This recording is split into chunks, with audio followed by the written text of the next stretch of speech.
The morning sun streamed through the floor-to-ceiling windows of the Grindstone, a trendy cafe in downtown San Diego, casting long, warm rectangles of light across the polished concrete floor. The air was thick with the hiss of the espresso machine, the clatter of ceramic mugs, and the low, comfortable hum of conversations. At a small table by the window, a woman named Sarah Chen sat with a posture that was both relaxed and utterly still. But what happened next would leave everyone in that cafe absolutely speechless. She was in her late 40s, with a lean corded frame that her simple linen shirt and jeans couldn't quite disguise. Her black hair was pulled back in a severe ponytail, and her eyes, the color of dark obsidian, were fixed on the screen of her laptop. She was a woman who appeared to be part of the scenery, just another patron working on a project. To the casual observer, she was an easy target. But her stillness, however, was not the stillness of distraction. It was the stillness of a predator at rest. Every few seconds, her gaze would flicker up from the screen, sweeping the room in a microsecond assessment before returning to her work. It was a habit, a deeply ingrained survival instinct that no amount of civilian life could erase. She was reading the room, cataloging threats and anomalies as unconsciously as breathing. The barista with the new nose ring, the stressed-out mother wrestling a toddler, the two college kids arguing over a textbook, all filed away as non-threats. Then her eyes landed on the trio who had just pushed through the door. They were three young men, probably early 20s, radiating a specific kind of urban arrogance. They moved with a swagger and a collective gait that said they owned the space they occupied. The leader was tall and wiry, with a sharp, intelligent face and eyes that were already scanning the room, not for safety but for opportunity. His two companions were bulkier, more like enforcers, with deadpan expressions and hands shoved deep into the pockets of their hoodies. Sarah's gaze lingered on them for a fraction of a second longer than the others. Their body language was wrong. They weren't there for coffee. They were casing the joint. They ordered nothing. The leader whispered something to his companions, and they split up. One loitered near the door, pretending to be engrossed in his phone. The other drifted towards the restrooms, creating a blockage in the narrow hallway. The leader, with a practiced nonchalance, began a slow circuit of the cafe. In his eyes, alighting on purses slung over chairs, phones left on tables, laptops open and unattended. He was a shark circling for the weakest fish. His gaze eventually settled on Sarah. She was a woman alone, seemingly absorbed in her computer. A large, expensive-looking designer tote bag sat on the empty chair across from her. A newer model iPhone was placed on the table right next to her elbow. To him, she was the perfect mark. Distracted, physically unremarkable, and surrounded by valuables. He gave a subtle nod to his friend by the door. It was time. The plan was simple. A classic bump and run. His bulky friend would create a distraction, and he would move in for the snatch.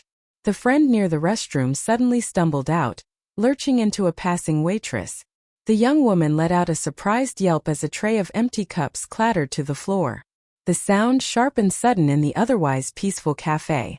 Heads turned. A ripple of concerned murmurs spread through the patrons. This was the moment.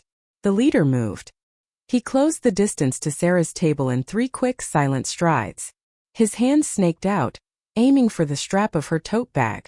He was fast. Most people wouldn't have even registered his movement until it was too late. But Sarah Chen was not most people. The instant the tray had crashed, her focus hadn't shattered, it had simply shifted. The part of her brain that was writing an email went offline, and the part that had kept her alive in Fallujah and Kandahar booted up. Her peripheral vision, a honed instrument of spatial awareness, tracked the leader's entire approach. She saw his hand reach for her bag. She had less than a second to react. She didn't scream. She didn't flinch. She moved. It was a sequence of movements so fluid, so economical it looked choreographed. As his fingers brushed the leather strap of her bag, her own right hand shot out from her lap. It wasn't a wild grab. It was a precise surgical strike. Her hand clamped down on his wrist, her thumb and fingers finding the pressure points with unerring accuracy. At the same moment, she used his own momentum against him. With a subtle twist of her torso, she pulled him forward and down. His center of gravity shifted violently, and before he could comprehend what was happening, his face was pressed firmly against the cool surface of her table. his cheeks smashed against a napkin dispenser. The entire takedown took less than 2 seconds.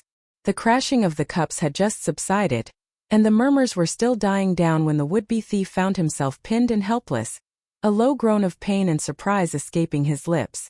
Sarah didn't even look at him. Her eyes, calm and unwavering, were fixed on his two companions. The message was clear: try it. His friends stood frozen. Their roles in the distraction instantly reversed. They were the ones caught off guard. The bulky one near the door took a hesitant step forward, his face a mask of confused aggression. The other one just stared, his mouth slightly agape. Sarah finally looked down at the man pinned beneath her hand. Her voice was low, conversational, and utterly devoid of panic. That was a bad decision. She released his wrist, but only to shift her grip. In one smooth motion, she hooked her foot around the leg of his, sweeping him completely off balance. He landed on the floor with a hard thud that shook the nearby tables. Before he could even think of scrambling away, she was standing over him. She hadn't risen from her chair with any urgency. She had simply unfolded herself, and now she was there, a solid, immovable presence. She held out a hand, palm up. "The wallet," she said. It wasn't a question. It was a command.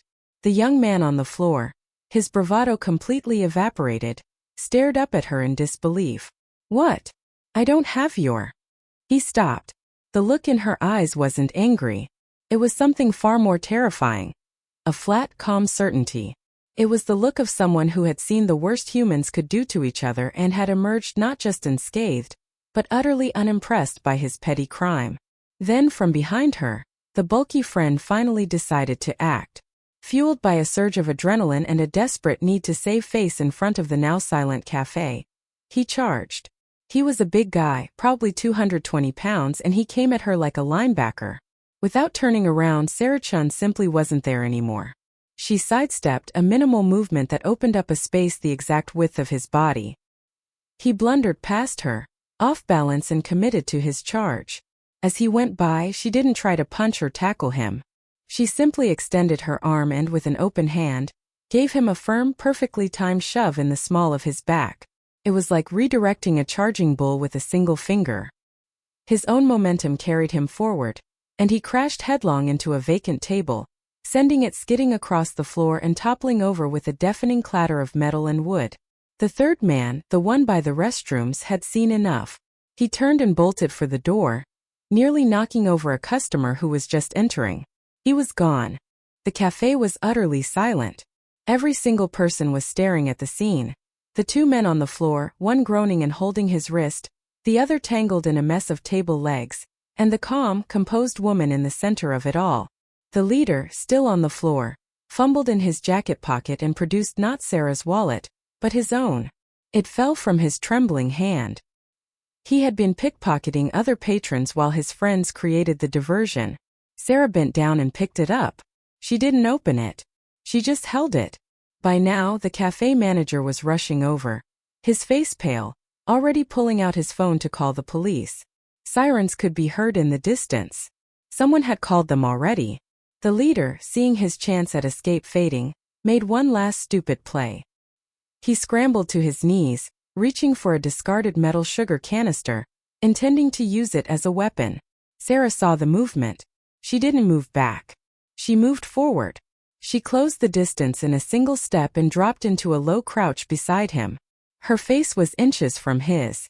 In a voice so low only he could hear, she said, "I spent 20 years in places where men like you would be a footnote, where your little knife and your big friends wouldn't mean a thing. I've had people try to kill me with rocks, with rusty machetes, with IEDs that could turn a truck into confetti. Do you really think a sugar dispenser is going to work?" He froze, the canister half raised.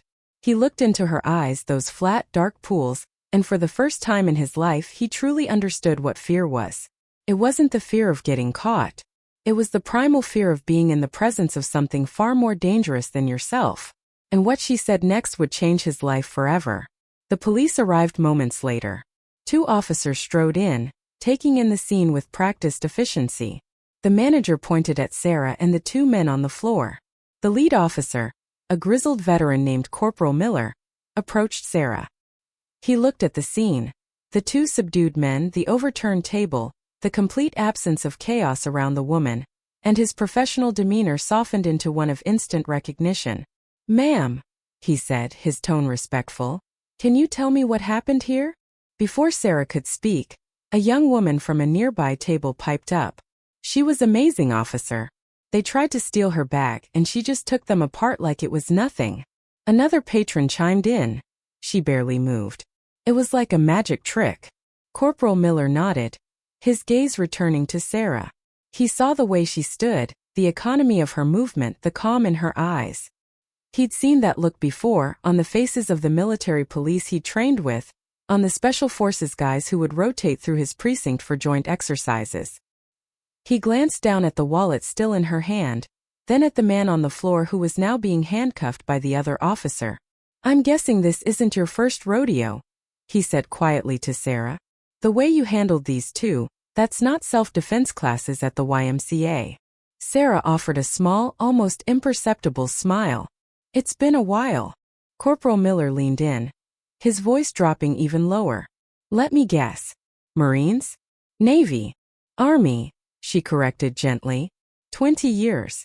Just retired. "SEALs?" he asked, the question more of a statement. He'd seen the tattoo, a small faded trident on the inside of her wrist, partially hidden by a silver bracelet. Sarah didn't answer. She didn't need to. She simply handed him the thief's wallet. "Found this on him. I believe it belongs to the gentleman in the corner, the one in the blue shirt." The entire process of taking statements was efficient. The other victims came forward, gratefully reclaiming their stolen credit cards and cash. The two would-be thieves were hauled away, their faces a mixture of shame and residual terror. As the police cleared out and the cafe began to return to its normal rhythm, the manager came over to Sarah's table, a fresh, steaming latte in his hands. "It's on the house, ma'am," he said, his voice still a little shaky. "For life if you want." That was incredible." "Thank you." Sarah thanked him and took the latte. As she sat back down, the energy in the room had changed. People weren't just looking at her, they were looking to her. A young man gave her a respectful nod. A group of women whispered among themselves, their eyes wide with admiration. The quiet woman in the corner was no longer invisible. She was a guardian spirit, a reminder that strength often comes in the most unassuming packages. She turned back to her laptop. The email she'd been writing was still there, half finished. She read it over, then deleted it. She had a new perspective now. She began to type again, her fingers moving swiftly over the keys, but this time her mind wasn't on work. It was on the look in that young man's eyes when she'd crouched beside him. She had seen that look before, in the eyes of insurgents she'd disarmed, in the eyes of terrified locals she'd pulled from firefights. It was the look of someone who had just had their entire worldview shattered. She thought about the path those young men were on. They weren't hardened criminals, not really. They were just stupid, arrogant kids who thought the world owed them something and had decided to take it. Maybe, just maybe, the lesson they learned today would stick. Maybe a brush with true, quiet capability would be more effective than any jail cell. When she finished her coffee, the latte tasting richer than it had any right to, she gathered her things to leave. An older gentleman, the one in the blue shirt who had gotten his wallet back, approached her table. He had tears in his eyes. "Excuse me, miss," he said, his voice thick with emotion. "My wife gave me that wallet for our 50th anniversary. It had a picture of her in it. She passed away last year. I don't know how to thank you." Sarah stood up. For the first time, her mask of calm composure slipped, just for a second, revealing a flicker of genuine warmth. She reached out and gently touched his arm. "I'm glad I could help, sir. Take care of yourself." She walked out of the cafe, the little bell on the door chiming softly behind her. The morning sun was higher now, warmer. She walked down the street, just another person in the flow of the city. But for those 15 seconds inside the Grindstone, the world had been given a glimpse of the steel that lurked beneath the surface, a reminder that in a world of easy marks, there are still those who refuse to be one. They had taken her for an easy target. In 15 seconds they had learned the truth. They had chosen to challenge a force of nature, a woman who had spent 2 decades mastering the art of violence, so she could live the rest of her life in peace. And in defending that peace, she had taught them a lesson they would never ever forget. If you enjoyed this story, Don't forget to subscribe to TaleVerse Studio for more incredible tales like this one.